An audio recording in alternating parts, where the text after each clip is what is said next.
I wanted to tap out, I guess, more information on UFOs. That's where I was leading off in the last video.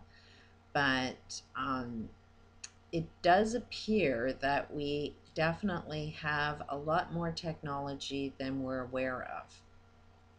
We know how to make these crop circles. Vibration can definitely make patterns. So somebody out there has this vibrational machine that they're targeting on some crop field, and it happens instantly. It's a target. We have this technology to be able to do that. And it's like, what are the messages that they're sending us? So I'm presuming that it's either coming from a well organized society that has a lot of money that's doing it, or because it has been happening for many generations.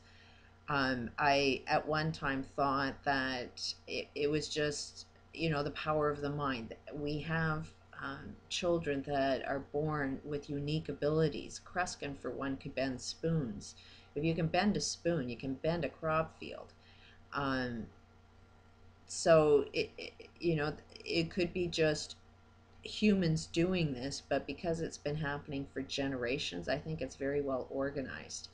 I think they're also very intelligent because they seem to be sending us messages. And I think it's designed to make us think. So while there is this Illuminati, appearing to cause a lot of destruction, they also are the owners of a lot of technology that is being suppressed. Mostly it's suppressed because we don't know how to earn a living in a social global way. Um, so they're suppressing it and they're using it for fear tactics. There's not one UFO sighting that can't be explained using our own technology that exists. We just don't know it. Um, we know how to make holographic images. So we can put anything out into the skies, out in the sidewalks. I've seen this. I've seen the technology myself, and it does look like 3D technology. You can walk down a street and see a human, what appears to be a human being on the sidewalk selling you something, and it's actually a holographic image. Um, so I've seen this technology. It's nothing new. It's something they've known for a long time. It was the study of eyes, how the eye works, and how the eye is able to perceive reality is exactly what they ended up making technology out of. And they're using that. And I would also say that maybe they're a little crazy, some of these very wealthy people. I mean, just look at Oprah. We have the technology to cure all illnesses, and yet she's doing talk shows on living your best life while she's overweight and dealing with, now she puts an illness onto it that says, okay, I have a right to behave the way I'm behaving because I have an illness. And that's what all illness is a behavior pattern that results in poor health. I've tried passing information to her about how you can cure your overweight problems. And a lot of it is psychosomatic, a lot of it is psychology and the beliefs that you have. But obviously, she's not receptive to this information. She's blocked it all off and chooses to live in her patterns. She's also a big supporter of Obama, and Obama doesn't seem to be doing shit with this oil spill. Um, she's also saying he's doing the best that she can. And while the world is collapsing, her angel network now is being stopped. She has more money than friggin' God. And while seeing this oil leak, she's done an interview saying, well, my money can't solve all of these problems. I don't have enough. It's like you're doing shit with your money when it's needed more. So I do believe that she has good intentions and she's probably a good person. I choose to believe everybody on this planet is probably doing things from a good intention. They're just really messed up and pushing their ideas of what society needs to function better. As soon as you get to be a leader and you think you know it all, you stop listening to the people and start pushing your ideas, and your ideas are killing everybody. So, you know, it's not like I'm saying anybody within this Illuminati is doing anything right. I think they're doing everything wrong. I mean, look at the bigger picture. Is anything right? And yet they somehow believe that they know how to solve all problems.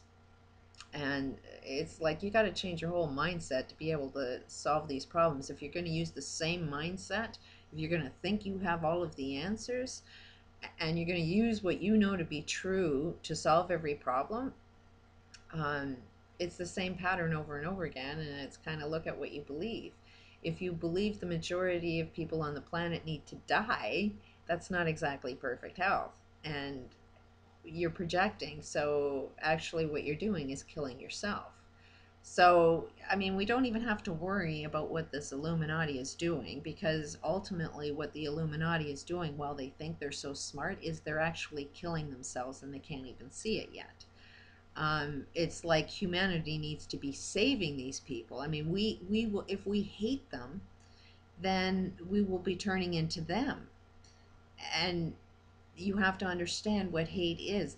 Hate, kind of look at your own patterns and see yourself in the things that you hate. What has been done to you through your anger, you're going to repeat the same patterns as what was done to you. So it's like time that we start making peace with our enemies, because war is not the answer and hating is not the answer. Um, so those are my impressions. Is you know, these wealthy people are trying to instill fear and a sense of I'll save you through the UFO phenomenons. I wouldn't believe it. Everything comes from self, and there is a bigness, and the universe out there is only the bigness of ourselves. We're still looking at things from a perspective of time, particles moving in time. So the way we view our universe is stuck within the dimension of how we're perceiving everything. But if everything comes from self, and everything in the bigness of everything is just a reflection of ourselves from the bigness of ourselves, then there's nothing else out there. And we want to search out there, but yet there's nothing there. The only thing that's there is that you can better understand yourself from the bigness. And if you want to understand yourself, go into yourself in the smallness of self. I know that's probably a little wild to comprehend, but we also are magnets. We are attracting what is inside of us. If you are happy, you're going to attract happiness. If you're angry, you're going to attract a lot of things that are going to experience your anger.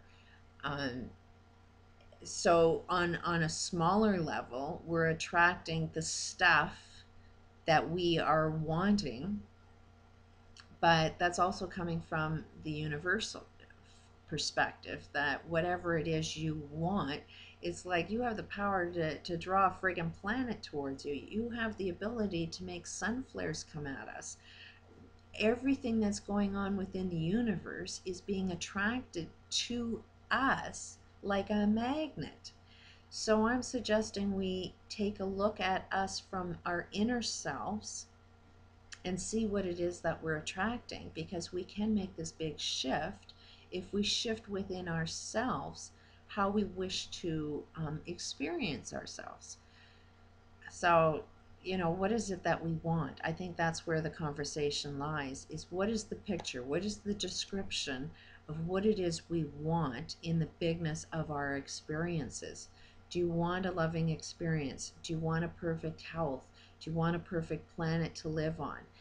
these are sort of the start of the conversation. How to get there, that's when we start learning of, I know this, I know how to share this information to get us there, and let the conversation begin. Peace out.